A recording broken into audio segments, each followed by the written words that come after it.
পরিবর্তন ছাড়াই যদি আমরা সামনের দিকে এগাই, মানুষ আবারও রাজপথে নামবে, এবং এবার যদি মানুষ রাজপথে নামে তাহলে কিন্তু আর কাউকেই ক্ষমা করা হবে না।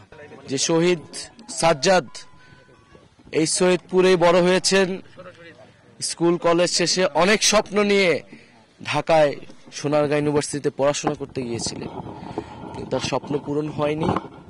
তার ব্যক্তিগত জীবনের, পারিবারিক জীবনের স্বপ্ন পূরণ হয়নি, কারণ সে আরো বড় স্বপ্ন নিয়ে রাজপথে নেমে বুকের ভিতরে বুলেট নিয়েছিল। ফলে সেই যে দেশের জন্য স্বপ্ন, সেই স্বপ্ন পূরণের সবাই আমরা অঙ্গীকারবদ্ধ। এই শহীদের স্বপ্ন, শহীদের রক্তত্যাগ, শহীদের আকাঙ্ক্ষাকে ধারণ করে আমাদেরকে এগিয়ে যেতে হবে। আপনারা জানেন যে গতকাল রাতে ঢাকায় আমাদের জাতীয় নাগরিক পার্টির কার্যালয়ের সামনে ককটেল বিস্ফোরণ করা হয়েছে, এবং এটি প্রথমবার নয়। এই নিয়ে খুব সাম্প্রতিক সময়ে এটি দুইবার এই ঘটনাটি ঘটল। আমরা যে সারা দেশে পদযাত্রা করছি, মানুষের মধ্যে যে উৎসাহ উদ্দীপনা আমরা দেখছি, আমাদের এই কর্মসূচিকে ব্যাঘাত ঘটানোর জন্য, ব্যাহত করার জন্য, ভয় দেখানোর জন্যই এই ধরনের কার্যক্রম করা হচ্ছে। আমরা এর আগের ঘটনা তো একটি মামলা করেছি, আমরা কিন্তু এখনো প্রতিকার পাইনি, গ্রেফতার পাইনি।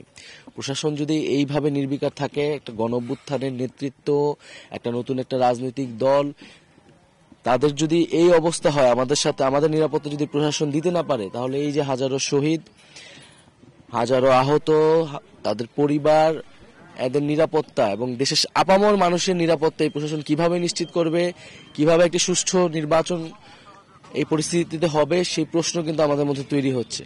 ফলে আমরা মনে করি যে প্রশাসনের সেই জায়গা থেকে আরো কঠোর হওয়া উচিত।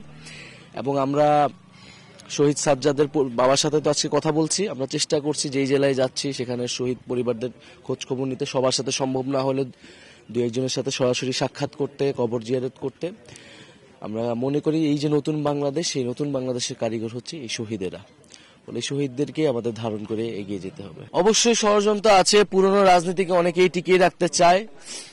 পুরনো বন্দোবস্তের রাজনৈতিক নেতৃত্ব পরিবর্তন হয়েছে, কিন্তু বন্দোবস্তের পরিবর্তন হয়নি। ফলে সেই বন্দোবস্তকে টিকিয়ে থেকে অনেকে তাদের জায়গায় আসতে চায়, তারাই হয়তো সংস্কারকে পিছিয়ে দিতে চায়।